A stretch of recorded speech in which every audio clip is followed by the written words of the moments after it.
Hey there. Welcome to the Pine Island Experience podcast. I'm Joanna Anderson with my husband, Trygve. Each of our episodes will be conversations with fellow Pine Islanders. The goal of our podcast is to share with you our experiences, what we have found to be fun, and what makes the Pine Island experience so unique.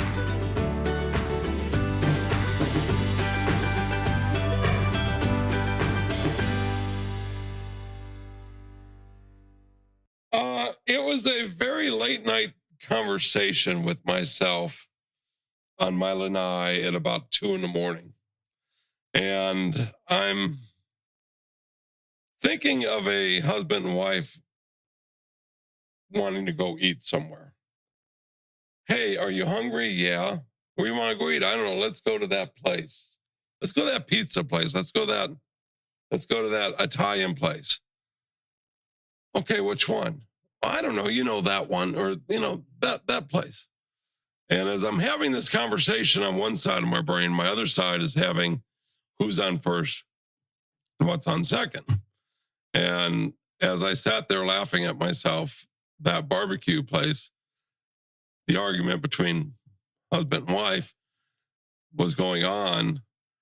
It actually happens to this day. Like if you'll see a Facebook post, someone will say, yes, that's actually the name. That barbecue place.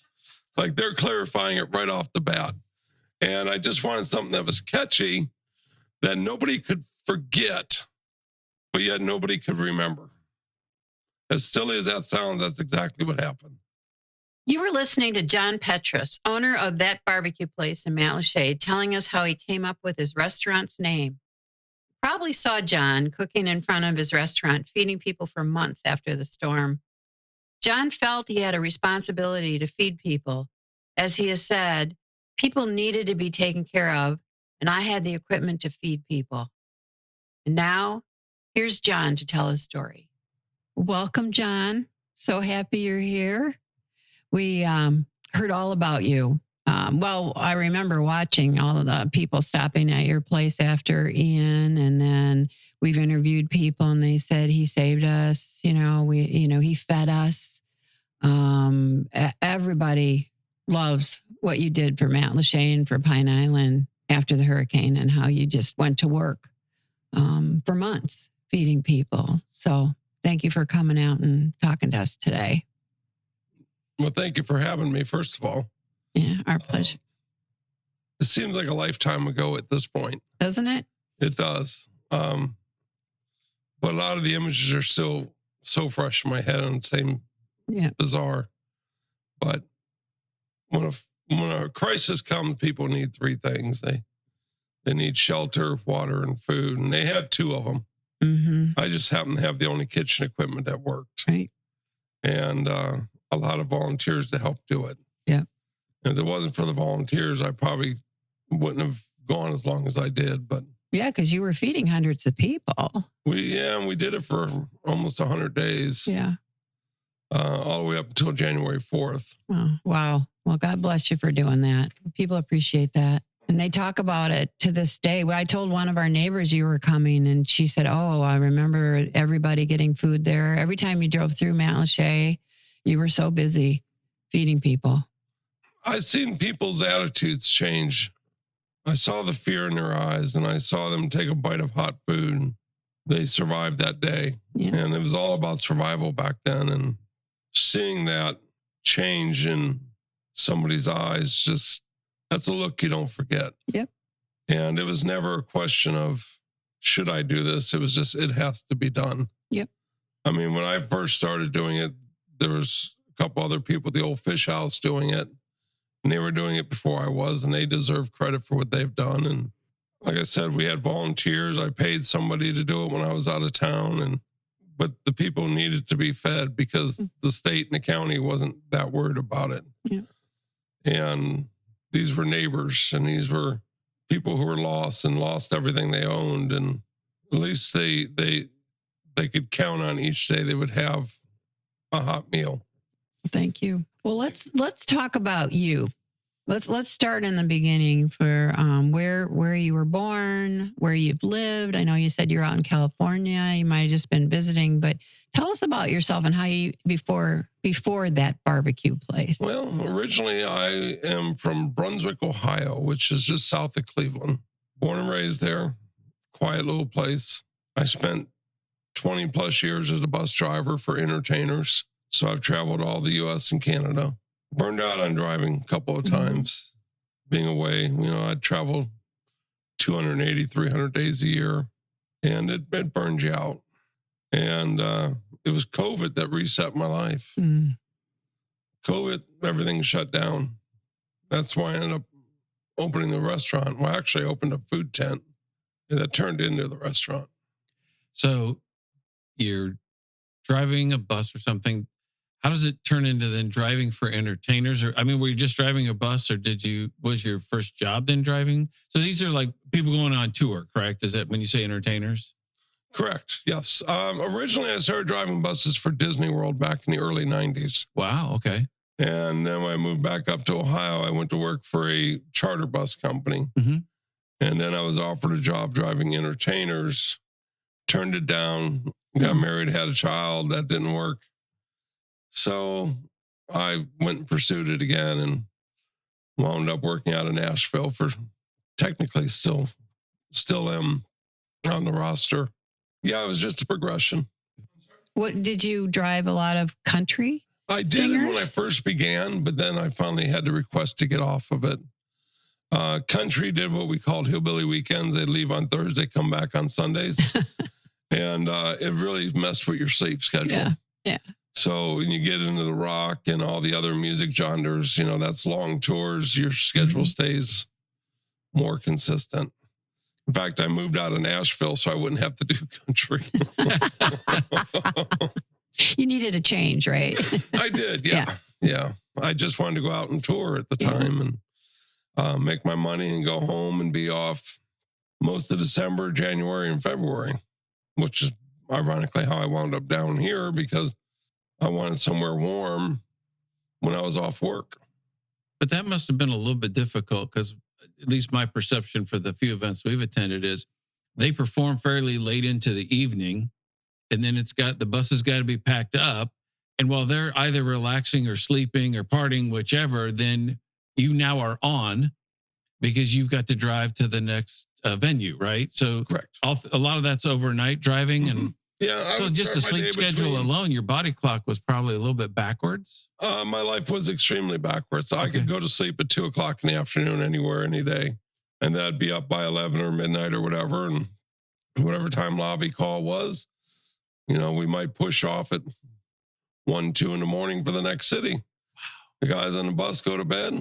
I get peaceful, quiet night of driving and see them all at breakfast the next morning. Now, did you have to play their music while you were driving? Absolutely not. In fact, there's many nights I never even turned the radio on. Just the solitude and the road and just the thump, thump, thump, thump, thump, thump. It was just very peaceful. That's amazing. I like to say you see a lot of the country, but you only see past the headlight or up to the headlights. I traveled years and years as part of my job. And, let's say I'd been in Phoenix and they'd say, what is Phoenix like? And at least for me, it's like, well, you land at the airport, got into a rental car, drove down an interstate, got off at an exchange and drove to some building. And, you don't really, you're not vacationing, right? You're there on work. And then I remember for a while, one of the companies was, they decided to host events and they would rent a hotel ballroom. And I remember checking with somebody, they're like, oh, you're in such and such city in your hotel ballroom. And I said, well, to be honest with you, they almost all use the same wallpaper. They use the same carpeting. They use the same light fixtures.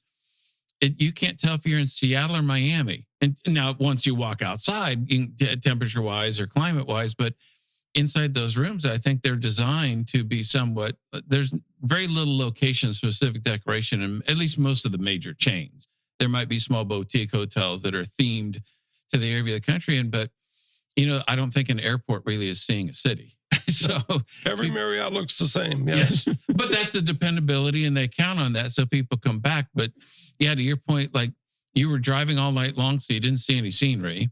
and then you were probably exhausted, so you were asleep. Plus the fact you probably weren't supposed to like go out and do tours per se because you might be needed or something. So you got rested up to do the drive that following night. Right, unless we had a day off. We had a day off. After you get your bus squared away, you can go out and do some sightseeing. But you see the city coming in, you see the city leaving at night, and you see the restaurant you ate at, and you see the inside of the hotel. It literally is the same city, every city. Yeah. Now, did the fans get in the way at all, or did you have like a police to allow, that bus to get out and get on? Because, you always see the movies, and I'm sure I know it's a movie. A lot of artists, the bigger artists, will leave to go to the airport via police escort. Okay. But the band and the crew buses, we're leaving so late at night, there's nobody left around. Yeah. Okay, so if you say, okay, I'm getting on the road at 2 a.m., whatever it is, if you have to wait 15, 20 minutes to get going, that it like screws up the entire schedule, but they've all dissipated and you're just able to drive. Some artists are gone before the music quits. Wow, okay. Like right off the stage into a car and gone. Okay. Yeah. That's amazing. So now you're driving buses for entertainers. You decide to move out of Nashville, all that. You decide to find some place warm for your time off. Was Florida the first choice, or how'd you happen onto Florida? And then whereabouts in Florida did you start to settle? Well, originally I wanted to move to the Pensacola, Orange Beach, Alabama area. Okay. And I went camping there in my camper one time in January. And I'm like, yeah, this is not going to work for me. It's 22 degrees. Yes, it's cold. And then I started looking at the map that I've traveled for 20 years. And I realized the one area I never come to is Fort Myers. So I decide Fort Myers it is. It's far enough south that I could have beautiful weather in the winter, with the exception of today. Close enough to a major airport that I can get out.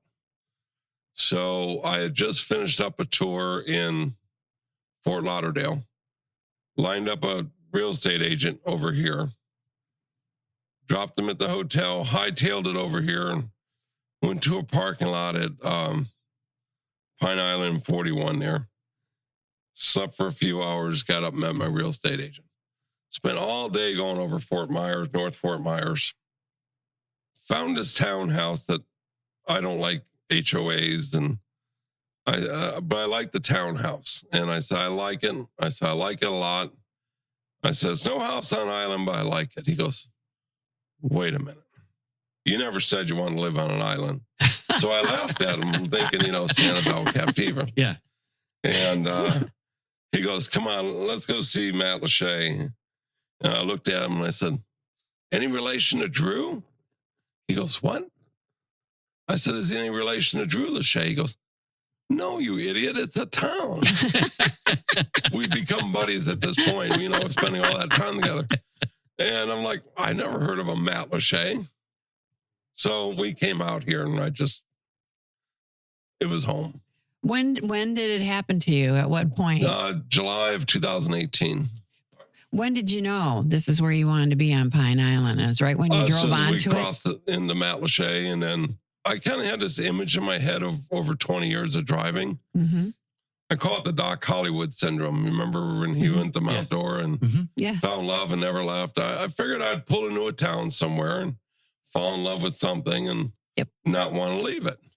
So over the years, I developed an image in my head of what it was. And ironically, I'm not a big fisherman, but it was a fishing village. And I could sense that. And I'm thinking Louisiana, maybe the Carolinas, never thought Florida. When we pulled into St. James City, it was the vision I had in my head the last 20 years was what I was looking at. And I'm like, it's definitely home. Right away. Right. And out of all the places I could choose to live, I can't imagine somewhere else. All right. So there's the Pine Island connection. So now driving at night, putting up with entertainers, you probably enjoyed some or bands and probably some and not so much others, but all that stuff and all over, I used to call it all the garden spots in America right now. You're probably going to some larger cities based upon the size of the act and so forth, but you do all that, it's burnt you out, which makes sense. I mean, that's a hard life on the road, let alone with your hours. And you come up and you decide restaurant. So take us through, if you will, from no restaurant background, at least from what you shared with us so far, but you take this leap, if you will, to go from, a hired employee to running your own business and into food service. I mean, I always love smoking food. Mm-hmm. I have a recipe that I came up with for meatloaf, and my friends loved it. And they kept saying, you got to sell this. You got to sell this. And I would laugh at them saying, nobody's going to buy smoked meatloaf. Well, when COVID hit, the touring industry stopped. I spent a couple of months out in Salt Lake City working for some billionaire. And basically, I sat in a hotel for 2 months.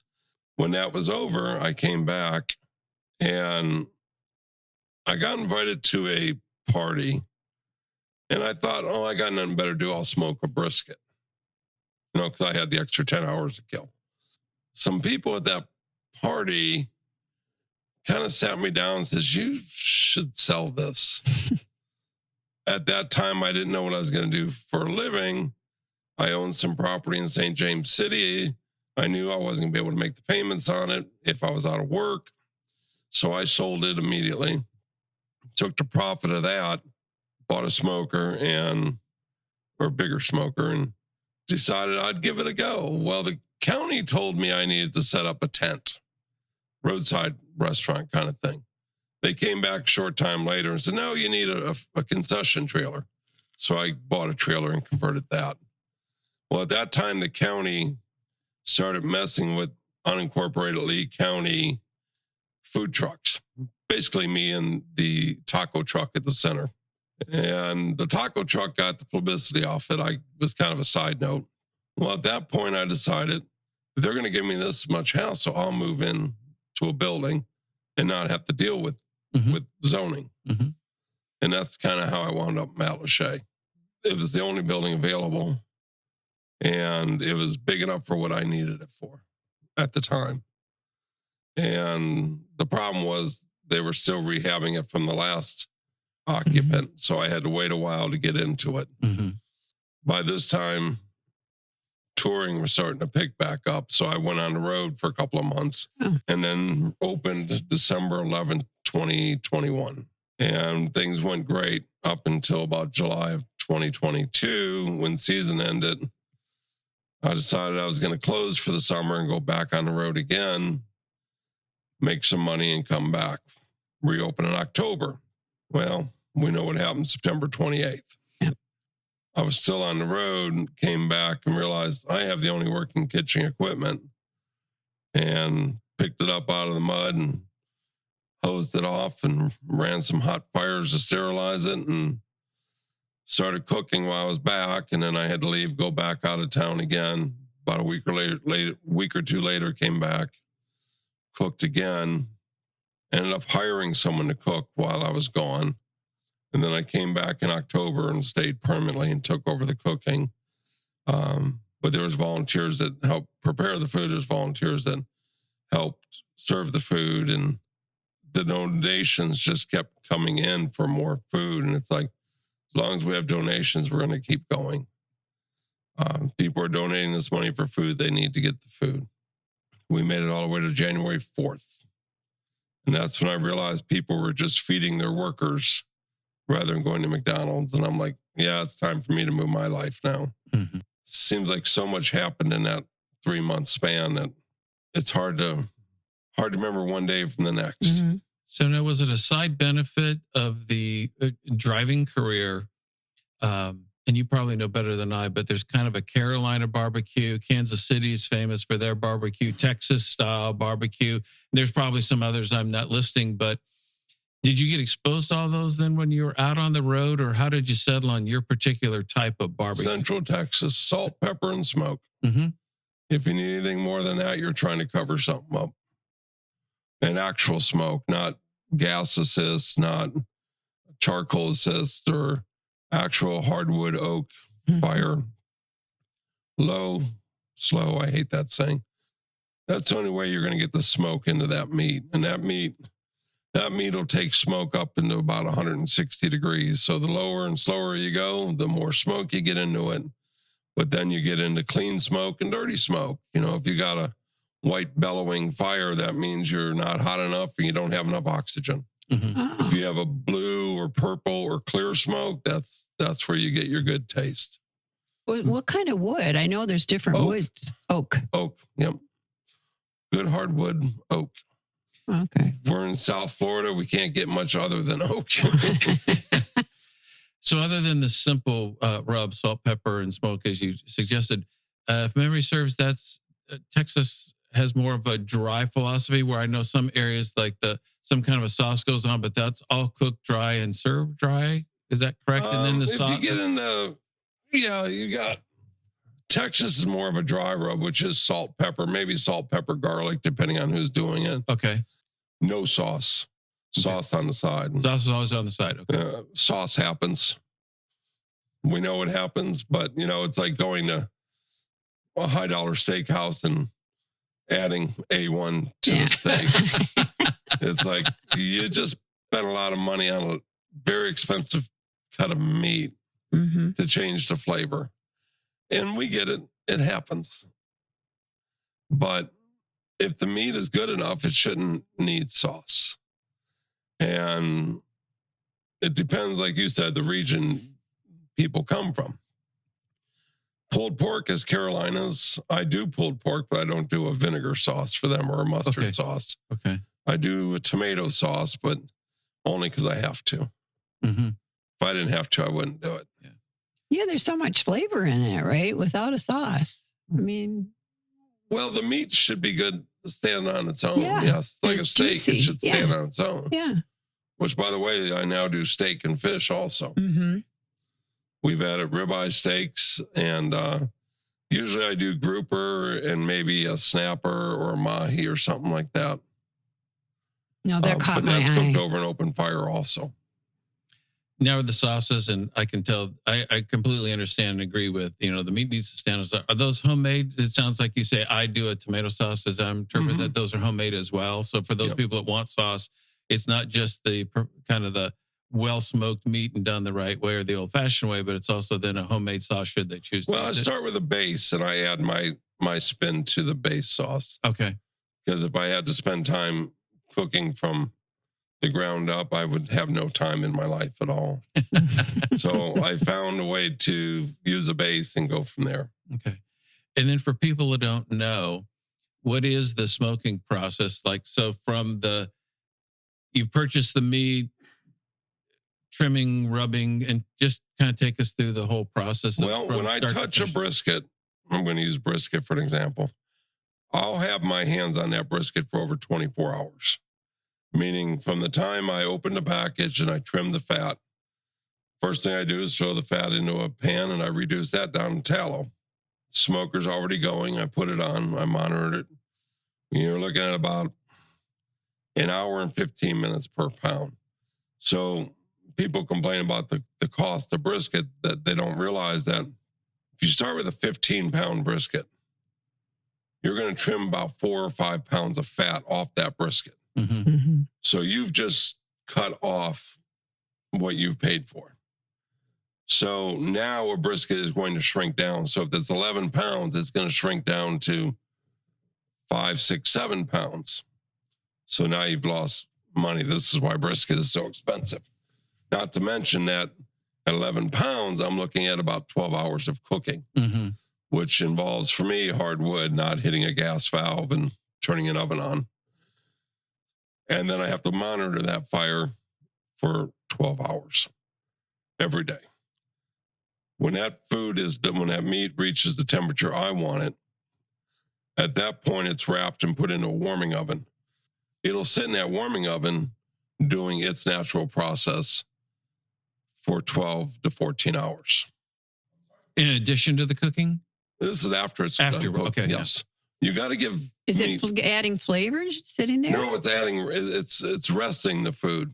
Meat, as meat starts to cool, it will push the juices through the fibers, and that's why when you set a steak on a plate for like 10 minutes, you got a puddle of juice under it. That's pushing through the fibers. You let it set long enough, it'll start to suck those back in, which tear the fibers. Again, this is where you're getting your tenderness from, in my opinion, is this process repeats itself multiple times. So when every guy that comes to me and says, "Oh, I'm a bit of a smoker, I'm a barbecue snob, but my brisket is tough," my first question is, "You rested 2 hours?" "Yeah, how did you know?" "Well, there's your problem. You're not resting that food long enough. You'll rest a 1-inch thick steak for 20 minutes, but you've got a 8-pound brisket that you want to rest for 2 hours, and it's not enough time. You got to rest that food." Wow. And by holding it that long, it gives you that tenderness. I think the other challenge, despite the level of effort and the shrinkage and the trimming that you all bring up, that 15 pounds is not 15 pounds in terms of sellable product. It seems like if we were to go back 20 years, just to make up a number, you could go in and you could buy flank steak for pennies, and you could buy brisket relatively inexpensive. And it's like people have learned how to cook those things. It's not just putting a ground beef and putting a patty on the grill and being done. It's like those basic foods that kind of we grew up with. Now those were rarities that people cooked those. And now if you went to like a barbecue place, but now you go to a lot of restaurants and you'll see some form of brisket on the menu, and these cooking styles that have allowed these, I guess, a kind of a lesser cut, if you will, right? Because part of that, the process was developed because in and of itself, it wasn't a particular, it's not sirloin, it's not a filet, but you could make it very flavorful and tasteful by going through this smoking process. The way I understand the history of barbecue is it started in the Caribbean. Ah, okay. Barbacoa, I believe is the word. And it was a way that they cooked meat in the ground. And during slavery, of course, the Caribbean was part of the slave trade. They'd end up in, let's say, the Carolinas. Well, they had to feed the slaves. So they gave the slaves the worst cuts of meat they can give them, such as the pork shoulder. Very tough piece of meat. Mm-hmm. They also gave them lobster because lobster was like a bug in the water at the time. But they were fed pork. And they adopted the Caribbean style of cooking, very low temperatures, very slow to break down this process of rendering the meat tender. As slavery ended, mostly slaves headed west to become cowboys because they needed jobs and they could get jobs in Texas. Well, same thing. They were given the trash meat, which was this cut called the brisket. Back then, it was considered a wasted piece of meat. Well, it worked on pork. Let's try it on barbecue. And that's how Texas became known for brisket, because they were giving the slaves or the cowboys at this time this trash meat, and they were turning it into something very delicious. Mm-hmm. And that is the history as I understand barbecue, and how they've taken these tough pieces of meat and why it takes so long to break these down. Because the slower you cook it, the more tender it becomes. The longer you rest it, the more tender it becomes. Okay, so now turning specifically to your business, how did you come up with the name?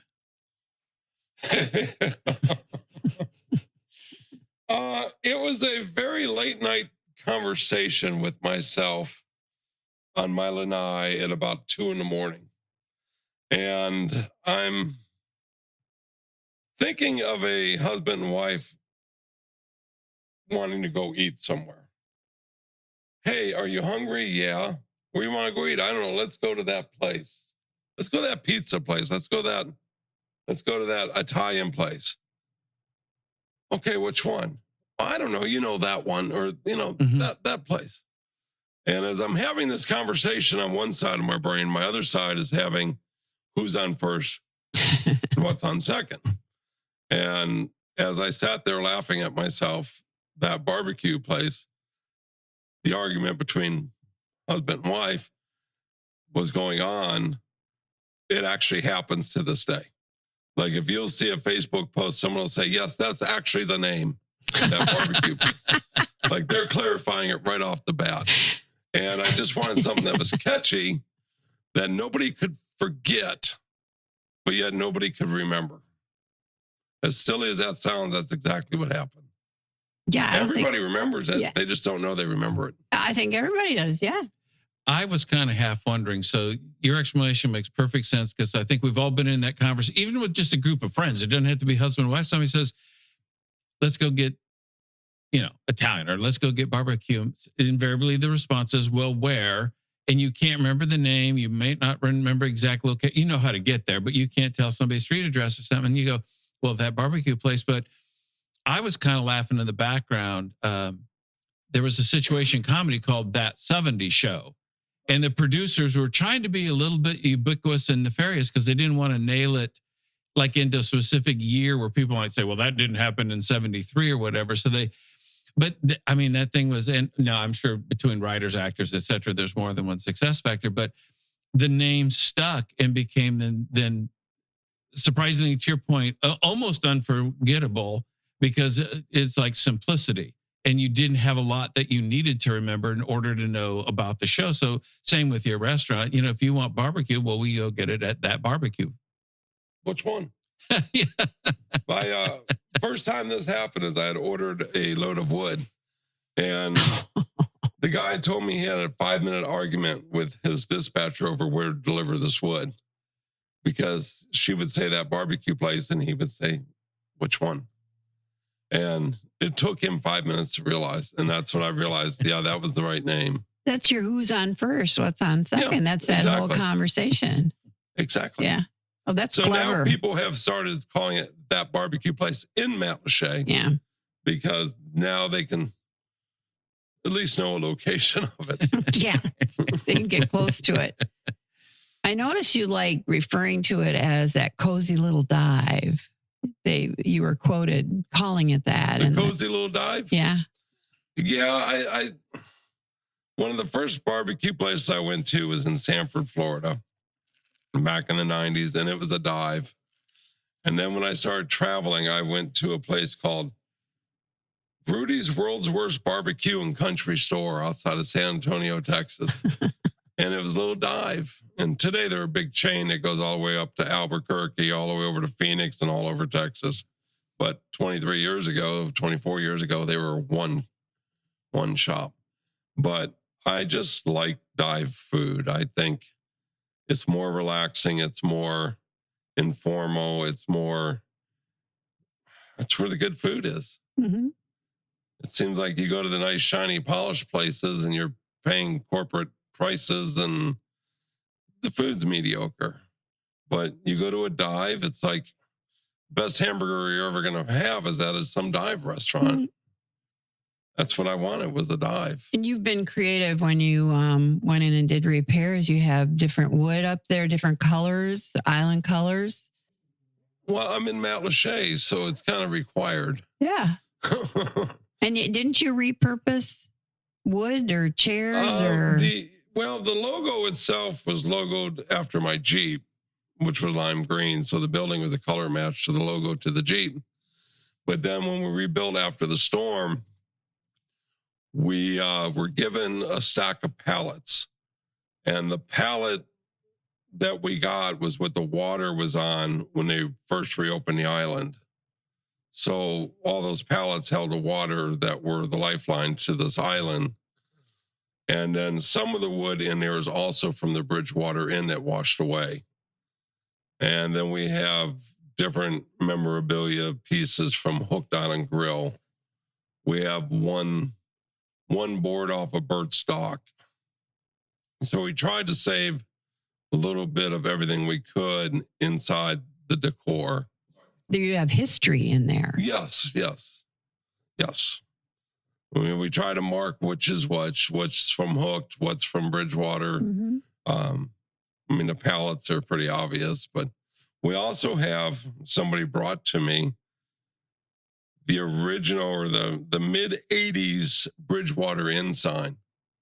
It washed up in their yard in Bokeelia after the storm. Wow. But people have told me, I remember seeing that in the 80s. So we have that sign as well. Wow. That's wonderful. Yes. That you've preserved that history. Yes. And as long as I'm open, I will. And if I close, I'll donate it to the center. Mm-hmm. Because that stuff needs to be remembered. Well, let's talk. You want to talk about the menu? Yeah, please. Yeah, because I read through your menu. It looks fabulous. Thank you. And the way it's all described, and we can't. I love fish, smoked fish, wood fired fish, like you were saying, and your sides look wonderful. And then just going through it, your meats, you have brisket, pulled pork, smoked turkey, beef rib, and meatloaf. And your meatloaf, you have no fillers in it, I think I read. No fillers, gluten-free, correct. And people love it. I am shocked. Like I said, that's what kind of got me in the business. I have one customer that often buys a whole meatloaf. And I had someone else buy one last week, whole meatloaf. And they eat it all week long. Is anyone coming in for a smoked turkey for Thanksgiving or? Well, I had scaled the menu back over the summer to very basics. Okay. And I'm waiting for season to pick up, but I'm going to have to do some sort of turkey for Thanksgiving because I stay open on all the big holidays. All the other restaurants are closed.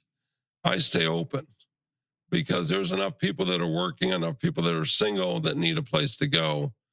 And I'm single, so I have nothing better to do. I stay open for those who need a break. Yeah. So for somebody I understand the scaled down menu, but if somebody comes in right now, what's available on the menu today? Tomorrow would be brisket, pulled pork, probably meatloaf, at least grouper, maybe one or two other fish, ribeye steaks, grilled chicken breasts, and burgers. We do a 1/4 pound, 1/2 pound, and 3/4 pound burger. And those are all cooked over wood fired, open fired. If I'm going to cook it, I'm going to cook it where there's flavor, and smoke is the flavor. A lot of other recipes depend on spices and other things. I'm salt and pepper, and that's it. If you order something for me, you might get a little garlic on it if I'm feeling it. But mostly everything is salt and pepper for me because the food itself has a natural flavor, and I can either enhance that flavor or alter it. And I don't want to alter it. I want people to taste the natural of what it's supposed to taste like. Fancy is not my style. What are the popular sides? My most popular is baked beans. Yeah. Is it smoked baked beans? I don't smoke them, no, but I put a lot of smoked meat into them. Oh, okay. I used to smoke them, but I don't have time anymore or space. So we're not doing macaroni and cheese right now because it's so slow. Right. But during season, mac and cheese is like the biggest. It's one of the hardest to keep too. Yeah. I notice you do garlic mashed potatoes. I do a garlic mashed potato during season as well. Yeah. And I think that tomato and cucumber is wonderful to accompany. Cucumber and tomato salad is also probably one of the most popular. And people love the southern green beans. Oh. You know, they're basically just overcooked green beans, but people love them. Is there anything, I mean, that's too funny, it's overcooked, but is there any other flavorings, or is it literally just green beans that have been cooked? Or other flavorings? You don't have to give away the recipe per se, but there might be a little garlic. There's definitely onions. There might be a little fat. Okay. But so there's some enhancements. So it's not overly architected, but I mean, it's not, I'm just thinking back in the day when you were in a hurry, you opened like a can of Green Giant, heated it up and ate them without anything. So that you actually do kind of prepare them. I do. And I let them sit long time, many hours in that juice, and make sure they're well overcooked. And you're doing 100% of this cooking on your own. Is that correct? I do. Wow. So every side, every main dish, etc. Correct. And then the burgers, I assume they're cooked to order. Obviously smoked things you've described. It's a multi-hour process. Yeah, the burgers and the chicken breasts are cooked to order over an open flame. Same with the ribeyes. Wow. Which I really want to get more and more into steaks because people are seeming to enjoy that. It's almost like a safe meat for them. Yeah. I think the statistics are 32% of Americans love barbecue. But then I have to wonder of that 32%, how many think throwing a hot dog on a gas grill is barbecue? Mm-hmm. That's a good point. And I think steak is a safe food for people because they don't know if they like brisket. They don't know if they like pulled pork. This way, steak, they know they like that. Mm-hmm. And I think there's a lot of people that are moving down here, maybe not used to barbecue, or barbecue isn't their thing. And I've had that where that's the reason I added fish was one person wanted fish, one person wanted barbecue. Mm-hmm. So I figured I'd split the uprights and throw fish on, but cook it over wood, which is probably the best way to cook It fish. sounds delicious. I mean, it's one of the oldest ways to cook it. Yeah. But you're absolutely correct. I hadn't thought about it till you said it. Back in the day, when you cooked in your backyard, people said, we're going to have a barbecue or we're barbecuing. And to your point, they throw burgers and hot dogs on a grill versus barbecue in terms of, Texas or some other of the, I know you don't like low and slow, but the low and slow philosophy versus, hot Weber in the backyard cooking up something real quick. Well, I think there's a difference between grilling and barbecuing. Yes, absolutely. I mean, the invention of the gas grill just kind of, what's the difference of using the oven in your house or that very expensive Weber in your backyard? Right. They're the exact same convection oven. Yeah. You just have to wonder, do people feel better doing it outside? Mm-hmm. Because they can take those same steaks, put them in their gas oven and cook them the same way. Pretty much. Well, they're just having a backyard party, Sure. You can have a lot of people over and they can talk to the chef, But marketing has convinced people they need that, $1,000 Weber grill. Yeah. That's doing the exact same thing as their propane stove. You're right. I mean, you're getting a little flame kiss on it, but it's just a convection oven. Well, I don't know how you feel about charcoal, but we prefer charcoal rather than. Well, at least charcoal's, you get the taste. Yeah. Yeah. I if I were going to use it, I like my lumps. I think charcoal will add some flavor as long as you don't use lighter fluid. Yeah. Lighter fluid changes it all the way through. And but when you're cooking steak and fish over a wood fire and you're trapping that smoke in that meat, Mm-hmm. you're adding a third flavor to it, a fourth flavor if you include natural. It enhances that taste. And that's something I can't get out of a gas grill. No. Never will I be able to. No. So now if somebody wants to come to that barbecue place, street address and maybe how to contact you if they're interested in that? Well, the address is 4590 Pine Island Road, Northwest, Matlacha. Contacting us, the best way to do it is usually through Google. Our phone number is listed on our website, but if we're busy, we don't hear that phone ringing. Right. And the best thing to do is just stop in, especially if you have an order to go. Because it takes me about a minute and a half to put an order to go. Mm-hmm. I'm quicker than a McDonald's drive-thru. Wow, when that is people want to fast. call and order something for 20 minutes, I'm not going to do it till they walk in anyways, because it'll sit there and go cold. Right. Okay. Well, I I mean, have to say your social, your website is gorgeous. Thank People you. can see the food on there. You have Instagram, it's beautiful. Your Facebook is great.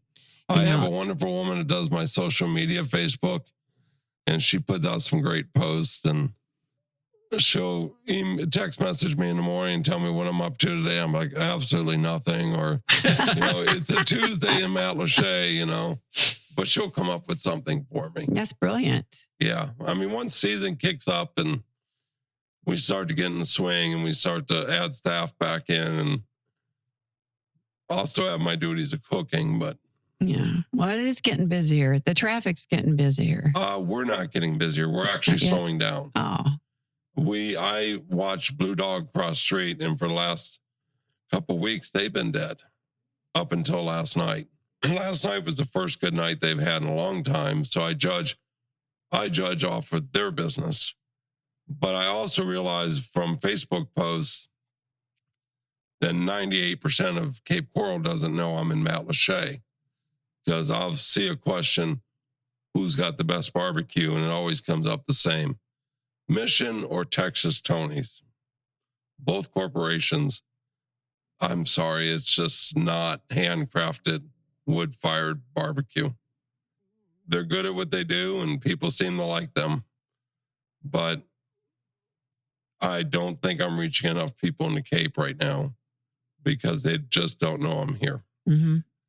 And if you pull up to a barbecue restaurant and don't smell the smoke, question that. If you don't see wood somewhere on their property, question that. If you don't see a smoke ring in your food, question that. Brisket is the dead giveaway when it comes to a smoke ring. Mm-hmm. Pulled pork, not so much, but pulled pork, you're looking at a 6-inch thick piece of meat. You're only getting a very small smoke ring, and as you pull it, it's going to blend in anyways. Right. Brisket, definitely question your smoke ring. I wish people would just pay attention to what they're buying. They'll do themselves a favor. Well, the proof really is in the test, right? I think if they had the handcrafted, then the more commercially produced would seem to, hopefully then pale in comparison. I would think so. You can lead a horse to water, but you can't make it drink. Some people are told that's the best, so they can't question it. Right. And other people will always look for a reason to put it down also. Mm-hmm. That part is bizarre to me, that people go in looking for things to be wrong. Well, and your Google reviews are outstanding. So I don't see any, they're all 5 stars. I try to let the food just speak for itself. It's simplistic. It's the oldest. It's actually, I think, the only true American cooking style, if you think about it. And we stole it from, the Caribbean. Yes. But it is the oldest American cooking style. And you have live entertainment. We didn't bring this up. We do during season. During Yes. season. And then bingo Tuesdays? Bingo's on Tuesday, yes. Really? Okay. Anything else? They used to have bingo at one of the other restaurants in Matlacha that's no longer there. So the locals came to me and said, can we please have bingo? And I said, let me see what I can do. And I had it. Of course, the state got involved and said, you can't do bingo unless you have a 501c3. So thanks to Mike Hannon over at the Matlacha Civic Association, they now sponsor our bingo. I wondered about that. I saw it was for the Civic Association. That's why. The MCA. So that's why you'll see it on our Facebook, because we want to give credit to the MCA for all they do for Matlacha. And so now we have bingo every Tuesday. Well, we've learned a lot. I hope we brought up, have we talked about everything you wanted the people to know? You think Probably so? over-talked. No. You sound like we learned a lot. I'm glad you did. I really learned a lot. You made me really hungry. That's the other thing. I'm starving now after listening to your menu. Did you have desserts? Did I win? Do you have desserts? You're We used to. They didn't sell. Nah. Because people They're are so too full. they're too full by the end of Yeah. it. I'm like, I've tried ice cream. I used to sell Love Boat ice cream. Oh. And I've tried pies. And by the time people finish all that meat, I mean, most of my servings are well over a half pound. Yeah, they just need to go for a walk afterwards, up and down. Or they need their top button let open. Yeah. And so, we don't do desserts anymore. Well, John Petrus from That Barbecue Place, what a great name. We've appreciated you coming here. We've enjoyed talking to you, and we'll be down shortly. Well, thank you for having me. Thank you. I appreciate the time, your time as well. It's fun. Thanks. Thank you. We hope you enjoyed our Pine Island Experience podcast. If you have any ideas for us, people to interview, or any comments, please feel free to email them to us at pineislandexperience@gmail.com. That's pineislandexperience, all one word, @gmail.com. Don't forget to like us, and you may subscribe to this podcast using all the major catchers like Apple iTunes, Google Podcasts, and Spotify. Thanks again for listening, and remember, Island life is a constant vacation. We'll see you on the next podcast.